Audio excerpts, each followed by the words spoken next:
What's up guys, and welcome to today's video. We got kind of two simultaneous things going on. So I'm going to be over on the Drift HQ side today, and I'm going to be tuning the R32 GTR. Well, not technically tuning myself. Simultaneously, Mike will be over with Johan, and they're going to be working on the JZX, doing some intercooler, some fab stuff, putting the engine in and all that.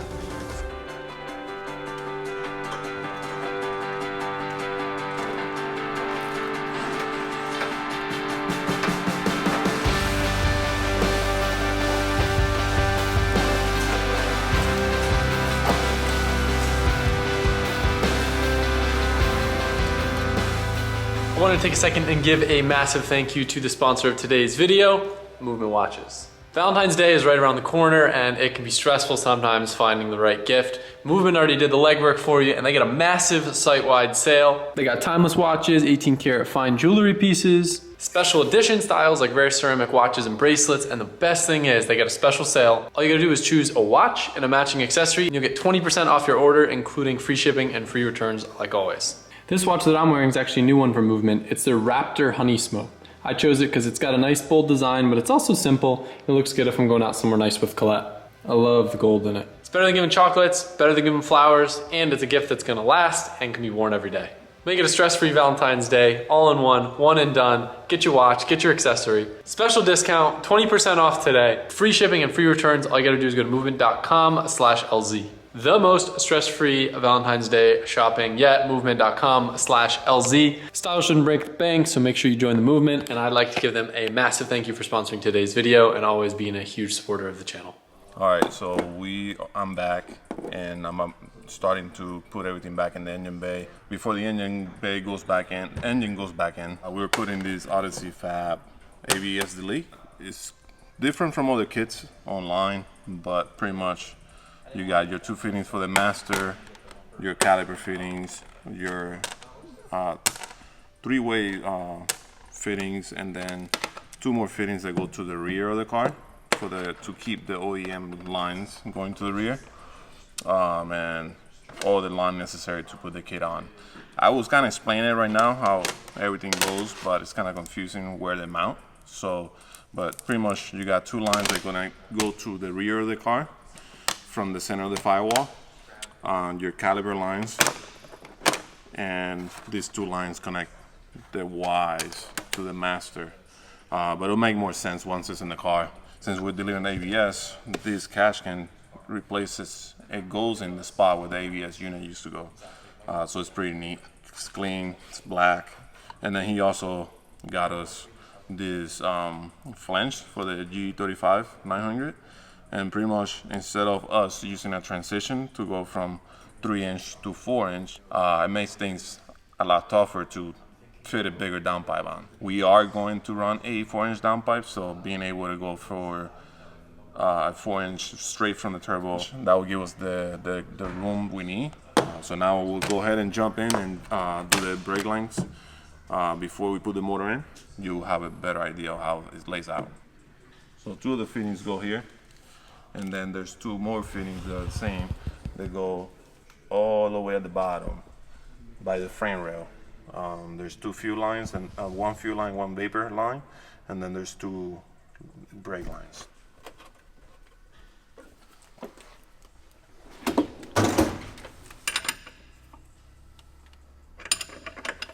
So for this kit, it's easier to kind of get a visualization of the kit outside the car. And this is the part that goes to the rear of the car. So they will go to these two lines here. I already put the fittings on. And then these two lines here attached to those. And this one goes to the master. It's a lot easier with the motor of the car, which is why I did it before we put the motor back in. Which I'm glad we did, because the lines kind of hang back here. You leave all these loose so that you have some adjustability on the lines and where they hang and all that. These are fitted so that they only go one way. So you want to kind of make sure that they're lined up. So I'll get them all lined up, and then I'll show you once they're on how they should look. You'll notice that the front brake lines have these fittings. They're meant to go in through the fender well into the fender well area, and this connect to the chassis, and then this goes straight to the caliper, I believe. Most likely you're gonna need some zip ties. You could go something, maybe make a small bracket or something to use here and to hold them up, but you don't got to get too fancy with it. As long as they're secure, it should be fine.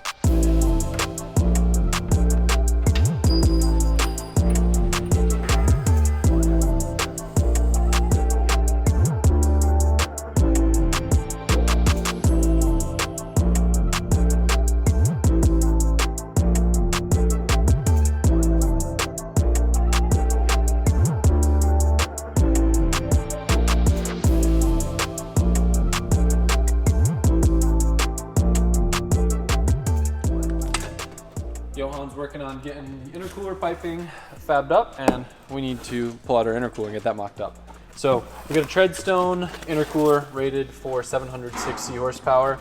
I think we're going to be a little bit underneath that, but the measurements that me and Johan took, this should fit perfectly. We run Treadstone stuff on the race cars, E36, S15. Sean's got it on his S15, and they're out of Miami, right? Yeah. So supporting the homies, it's a good product, cool cast end tanks, and hopefully being in Florida, intercoolers actually matter. So it's not like as cool as it would have been to throw like a Blitz intercooler or something super JDM. Like most of those intercooler kits are only good for like 400, 450 horsepower. So we're gonna be pushing some hot air, and we need to cool down. So a lot of hot air. It's cool. The more you tap on it, the faster it's gonna get done. Love that. Looks great. Thanks, Treadstone. Right off the rip, I can tell that the fins are quite a bit stronger than like the cheaper intercoolers. Look, normally that would like bend all the fins. Ain't doing nothing. I don't know why, I think I have really bad allergies. So there's gonna be a bunch of comments, Adam looks so stoned. What? Guys, there's a lot of pollen. We're basically in the middle of the woods. Okay. So Adam was like, pointing out that he likes that like the heatsink looking thing right here. So if you look at an older style intercoolers, it will just be like a flat bar that goes all the way down and it'll be solid. This one, if you look closely, it has like machining, so it looks like a heatsink, because that's how all these pieces connect to each other, and then you weld it down. So for airflow, they machine that area down so that it has more air space to go, or space to go through, or and it's just not like an ugly piece of bar there. It's hard to show on this one, but if you look at your intercoolers at home, you could see that it will be just a solid bar with not machining on that. So that's cool.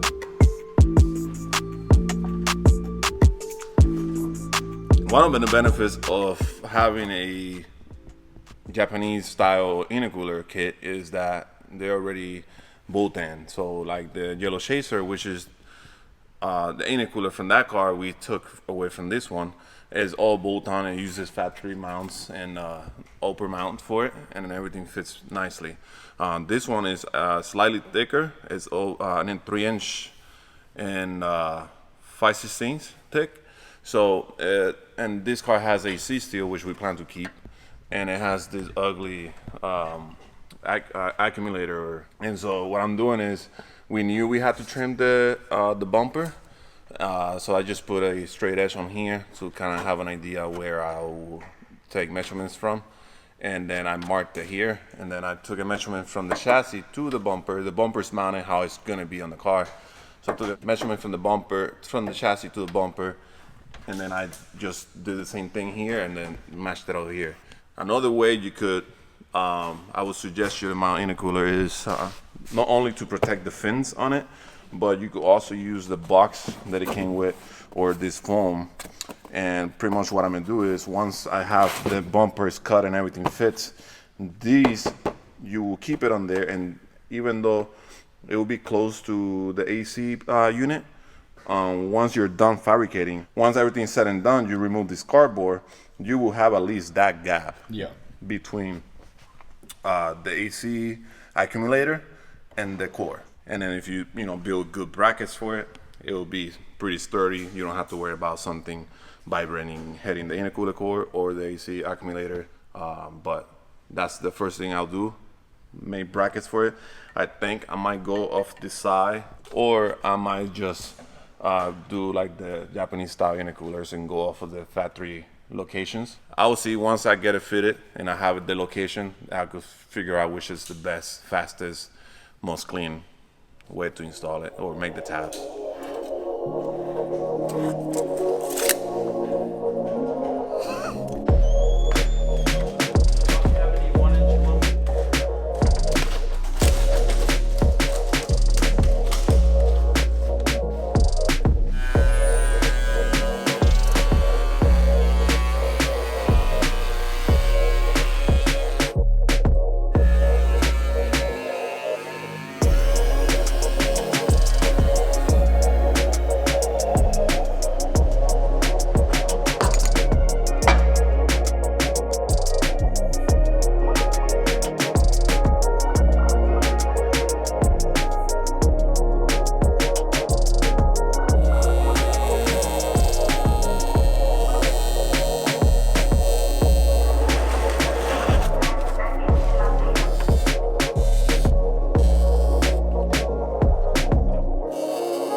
All right, the intercooler is mounted on the bottom, on the top. Welded to a bond to here and mounted to the bumper bracket support bar thing. Now, Byron sent us some goodies and we are going with HD clamps. If you're not familiar with Byron's HD clamps install clamp, you use these clamps to hold the pieces in place so that there's an even gap between the two HD flanges, and you can fabricate everything, mock everything up, and then do the final welding. And then when you go back to do final assembly, everything will line up perfect. It will have the perfect angle. It will give you the most accurate tilt angle on the pipe, just in case there's flex in the motor. I did create this pipe before everything got painted because I had to cut that big hole there to get the pipe to go down. This is a 3.5 inch pipe. So now we go down and to the intercooler. We'll get the cool side done, and then yeah, everything clears. The headlight was fitted before anything was done. So there's plenty of space in the back of the headlight if we need to change the headlight bulb, you could access everything from the back. There's nothing on the way. The only thing that I had to modify was the harness. It usually has a plastic guard like this, and it clips into the body. So on that side, it went right through the middle of what this pipe is. So I just took that off, tape it off so nicely with some tape. AC lines will still run through there. So yeah, now I may just get ready to do the bottom portion of the piping, and the cool side will be done, and then we'll just have a lot of more tedious things to do on the car.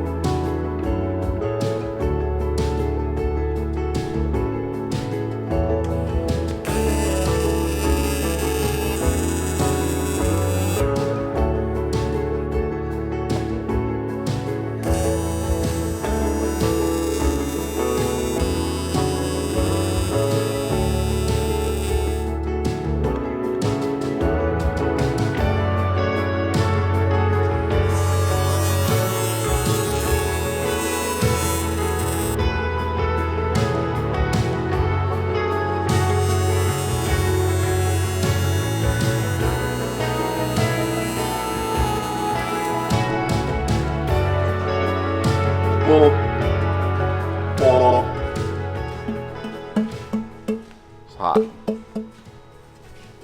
But it is pretty. It's hot. Yeah, that's hot.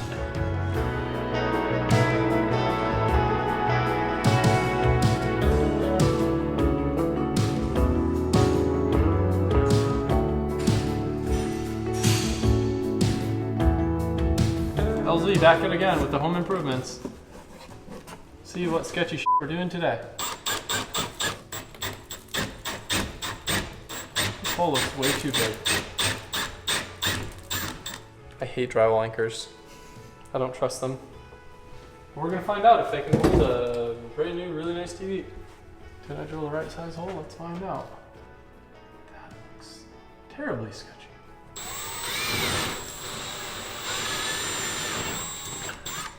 Don't mind me just using my Clutch Kicker's $500 check to take a measurement of the center point of my wall. Bigger than the pants and FD, tell you what. That's true. I don't know what I'm doing. Please don't fall, TV. I feel like this is not how you're supposed to. Oh, they're getting snug, boy. Love that. Snug them up. Snug like a thug. Pissing on your granny's rug. That's good, homie.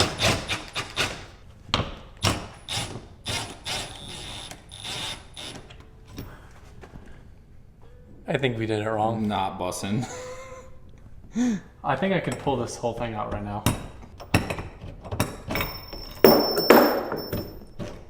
That's strange. Well, it's turned into a much bigger project than I have time for today, so TV's getting mounted crooked.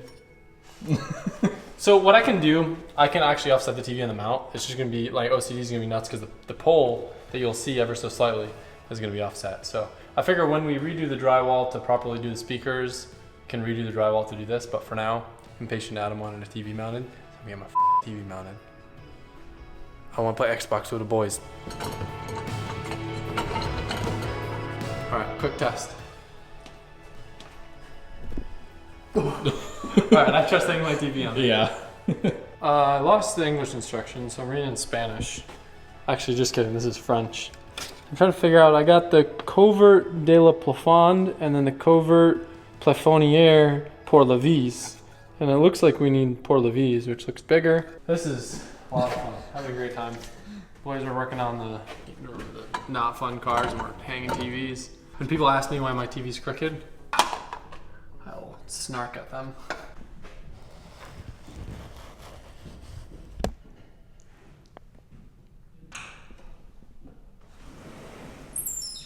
You guys alright?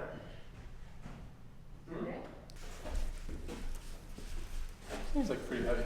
Yeah. No, like I might need an angle a little different, but all right, let's see how she looks. It's a TV. It's a TV. It's like such a dad moment. Standing back and looking at what you did. Yep. Yeah. I hung something from the wall today, boys. Yeah. Put some holes in your timber. Next up, join us for the next complicated installation that I'll probably struggle with. The S-Box. The Xbox. S-Box. Spox. I gotta go eat and then R32.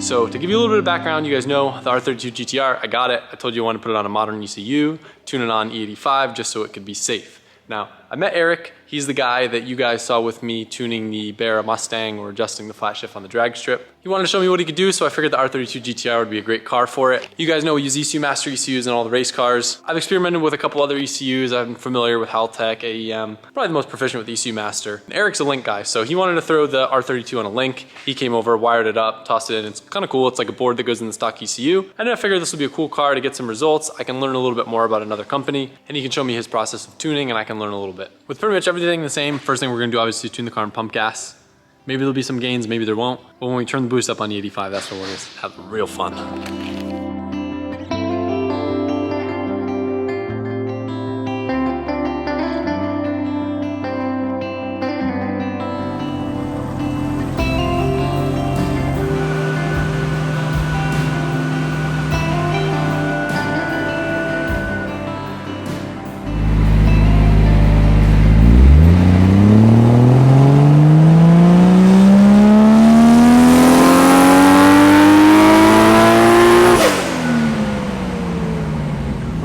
and Eric are dyno tuning the 32 GTR. I'm on knock watch, so I'm basically watching the back of the car, making sure that I don't see any little puffs of smoke while he's doing the pull with the car. And just saw, if you watch back that clip, there's like 2 little tiny ones. Mention it, he pulls some more timing, fix things, dial things in, make sure this car is good to go. But slowly but surely, it's coming together, and this thing is gonna be ripping soon. Sounds amazing. All right, so we did our last pull of the night. This is what we ended up with. We got 473 and 267. You wanna kind of explain what we're dealing with here? Yeah, so apparently we ran out of the race fuel. I think, what was it, a mix of MS-109 and... I believe so. Yeah. So we had MS-109 oxygenated race fuel is what we did the baseline on. That's what it made 480 on. The extra bit of oxygen does give a little bit more power on the MS-109. By the time we got to ignition timing, we ran out. So Sean hooked us up with some 93 from Love's. Some good old Love's gas. Yeah, some good old Love's gas. So, which is not the best in the world. If you're gonna go pump gas, I highly recommend going Shell. Always go Shell. But with the Love, this is what we had. So with Love's, we ended up making about 473. Now, should probably zoom in. Can't really see it, but Mike was observing knock when we were in the middle of tuning, and he said it was somewhere in the mid-range. So I kept pulling timing in the mid-range until that knock went away. And you see it, relatively speaking, it gets a little flat right here, and then after it passes the area where I pulled a lot of timing to mitigate that knock, it starts to ramp up a little bit. It's very, very slight. It doesn't really affect the power curve that well, but the timing that we pulled is there, and it was pretty significant. But overall, considering, you know, 23 pounds of boost on gas, pump gas from Love's, I think it did pretty good. I mean, to be 7 horsepower off of oxygenated race gas is pretty good. Yeah, so I think she did all right. So this turbo, I guess it's a TO7R. I think so, yeah. Is what he said. I've never heard of this turbo before. Some old school HKS Yeah, stuff. so I think this was the hotness when I graduated high school. But it actually did pretty good. I'm actually pretty impressed what it did on pump gas. Yeah. So it did pretty good. I'm surprised. 473 on this mainline dub Dyno. Dub high. Dub Dyno. 473 on this hub dyno, on this mainline hub dyno. But if you were to translate this to a dynojet number, it would be closer to 600. So this is what you would get if you put this car on a dynojet. Interesting. Yeah. Kind of confusing series of events in this video. The RPM scaling wasn't set the same as it was when we originally put the R32 on the dyno, so unfortunately we don't have an accurate comparison, although having the car on 93 opposed to what it was making on 110 when we got it from Japan wouldn't be an accurate comparison anyway. However, once this thing goes on E85 and we can see what it makes with a little bit more boost and a little more timing, that'll be a cool comparison to how the car came from Japan. So this thing's ready now, it's ripping, it's reliable, and it's set up on an aftermarket ECU, so that's nice peace of mind, and we'll probably have to tune it on ethanol in another video. I was tied up and Mike stayed here with Eric because I needed to run over to Daytona to meet with some of the Ford guys while they're in town for the Rolex. Really cool, wish I could make it there this weekend, but I'm actually going out to LA to hang out with some friends there. I'm working on the harness right now. I'm just simplifying it. It is an auto 100 harness. So when I went ahead and started mucking up for the coil harness, the PRP coil harness, I started digging into the harness and I noticed that a lot of wires not being used, especially with the automatic version. So I deleted all those wires from it, which is from the automatic transmission harness and then igniter. And a couple of odd things on the car that they don't get used. Take that off, retaped it, cleaned up a little bit. I'm gonna have to get a few clips. Not a big deal. We might have some here from the spare S15 harness. But right now I'm just, before I get crazy with the taping and routing, I want to have an idea of where everything is leading to. Because I kind of want to incorporate the PRP harness, which comes with a connector, into the factory harness, so it runs through the factory boot that goes to the firewall. So I don't have another sub harness going into the engine, into the cabin, because I already have one from Haltech, which is all for like the aftermarket sensors, collects fuel, IIT, and all that stuff, fuel pressure. So it cleans it up, and at the same time, I'd rather do this now than when the intake is on. It makes it tougher because like you can't get to everything comfortably.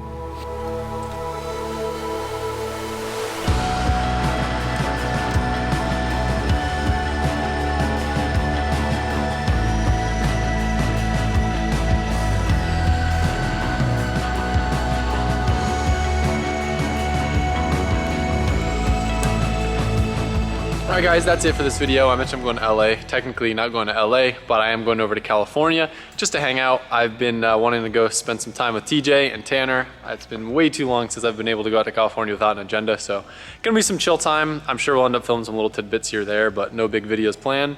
Just kind of the first real weekend break I've had in a long time, and I want to take advantage of it and just go have some chill time. So hope you guys enjoyed this video. There's a lot of randomness. I was in my office for most of it, so I didn't get a chance to be out in the shop. There's a lot of cool stuff going on. But I'm super excited on how the Chaser's coming out. Goal is next Friday to have this thing getting tuned. So I'm not too far off. The exhaust and the hot side's really the two major things left, and it's gonna be a ripper.